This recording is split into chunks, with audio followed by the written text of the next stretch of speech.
2025 ಚಿಕ್ಕಪ್ಪ ಬರೆದ ತ್ರಿಕಾಲಜ್ಞಾನದ ಕಾಲಜ್ಞಾನ ಶ್ರೀ ಗುರು ಚಕ್ರವರ್ತಿ ಸದಾಶಿವ ಮುತ್ಯಾರ ಬೆಂಕಿ ಮಹಾಸಂಸ್ಥಾನ ಹೊಸ ಬಬಲಾದಿ ಮಠ ಜಮಖಂಡಿ ವಿಶ್ವಾವಸು ನಾಮ ಸಂವತ್ಸರ ಶ್ರೀ ಸಖಿ 1947 ಮೂರು ರೀತಿಯ ಮಳೆ, ಕೆಲವೊಂದು ಕಡೆ ಬಹಳ ಭಯಂಕರ, ಕೆಲವೊಂದು ಕಡೆ ಮಧ್ಯಮ, ಕೆಲವೊಂದು ಕಡೆ ಸಾಧಾರಣ.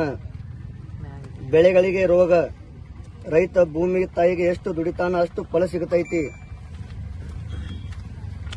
ಬೆಳೆಗಳಿಗೆ ಮತ್ತು ಮನುಷ್ಯರಿಗೆ ಮಂಜಿನಿಂದ ತೊಂದರೆ, ಧಾನ್ಯಗಳ ದರದಲ್ಲಿ ಏರಿಳಿತ, 10 ಆನೆ ಮಳಿ 7 ಆನೆ ಬೆಳೆ, ಬಿಸಿಲಿನ ಧಗೆಯಿಂದ ತೊಂದರೆ, ಹೈನುಗಾರಿಕೆ ಬೆಲೆ ಏರಿಕೆ, ರಾಷ್ಟ್ರ ಮತ್ತು ರಾಜಕಾರಣದಲ್ಲಿ ಅತಿ ಗೊಂದಲದ ವಾತಾವರಣ, ಸ್ವಲ್ಪ ಸಂಕಷ್ಟಂ, ಜಾತಿಗಳ ನಡುವೆ ಭೀತಿ, ಪ್ರವಾಹದ ಆತಂಕ, ಗಾಳಿ ಬಿರುಗಾಳಿ ಭಯಾನಕ.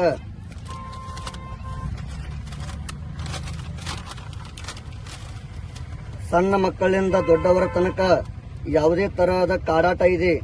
ಜನಪೀಡ, ಜನರಿಗೆ ಸಮಾಧಾನ ಉಳಿಯುವುದಿಲ್ಲ. ವಿದ್ಯುತ್ದಿಂದ ಸಾವು ನೋವು, ಯುದ್ಧದ ಭೀತಿ ಬಾಳ ಕಾಡ್ತೈತಿ.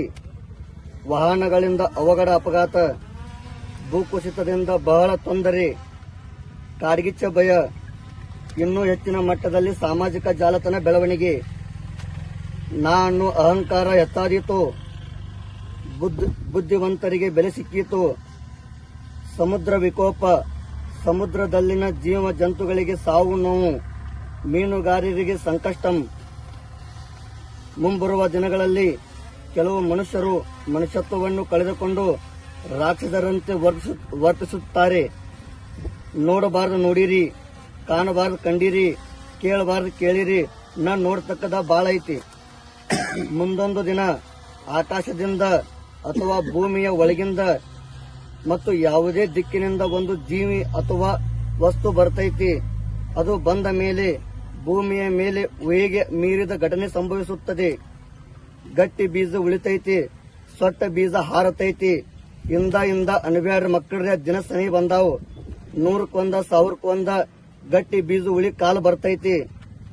ಮನುಷ್ಯರಿಗೆ, ದನುಕರುಗಳಿಗೆ, ಬೆಳೆಗಳಿಗೆ ಯಾವುದೇ ರೀತಿಯ ತೊಂದರೆ ಆದರೆ ಹೊಸ ಬಬಲಾದಿ ಮಠದ ಪೂಜೆಯನ್ನು ಹಚ್ಚಿದರೆ ಮತ್ತು ಇಲ್ಲಿಯ ಬೀಜವನ್ನು ಭೂಮಿಯಲ್ಲಿ ಬಿತ್ತಿದರೆ ಫಲ ಸಿಗುತ್ತದೆ. ನೀವು ಮಠಕ್ಕೆ ಎಷ್ಟು ದುಡ್ಕೋತಿರ್ಲ ಅಷ್ಟು ಫಲ ಸಿಗುತ್ತೈತಿ. ಓಂ ಹರಿವ ಹಾವಿನ ಗಂಡ, ಉರಿವ ಕಿಚ್ಚನ ಗಂಡ, ಹಂಡ ಹಾರುವನ ಗಂಡ, ಮಂಡ ಮುಸುಲರ ಗಂಡ, ತುಂಡ ಜನಿವಾರ ಗಂಡ, ಜೀನ ಜೇನರ ಗಂಡ, ಪಟ್ಟ ಕುಡಿಯವರ ಗಂಡ, ಇಟ್ಟ ಹಂಗಸವರ ಗಂಡ, ರೊಕ್ಕ ಸಕ್ಕಿನ ಗಂಡ, ನಾ ಅಂದವನ ಗಂಡ, ಗಾಳಿ ಗಂಡ, ಧೂಳಿ ಗಂಡ, ವಿಜಯ ಗಂಡ, ವಿಲಾಸ ಗಂಡ, ಹರಿಯ ಗಂಡ, ಹರನ ಗಂಡ, ಕೊಲ್ಲಾಪುರ ಮಹಾಲಕ್ಷ್ಮಿ ಮಾಯಿ ಗಂಡ, ಅಡವಿಯಲ್ಲಿ ಮನೆ ಮಾಡಿ ಗಿಡದ ಅಡಿಯಲ್ಲಿ ನಿಂತು ತುಡುಗ ಮನುಜರನ್ನು ಕೊಲ್ಲೂತು ಬರ್ತಾನೆ ಉಡ್ಯಾ ಸದಾಶಿವ ಬಹುಪರಾಕ್ರಮಿ. 1,05 ಪೀಚ್ ಪೈಗಂಬರ, ಕಾಶಿತ್ರಿ, ಗಂಗಾಧರ, ಶಿವರಪ್ಪ, ಓಂಕಾರಪ್ಪ, ಜಿಂಜಿರಪ್ಪ, ಚೀಕಪ್ಪ, ಸರ್ವರದಲ್ಲಿ ವಿಶ್ವನಾಥ, ಜಮಖಂಡಿ ಸದಾಶಿವಪ್ಪ, 3 ಲೋಕ ಪುಂಡಿಪತ,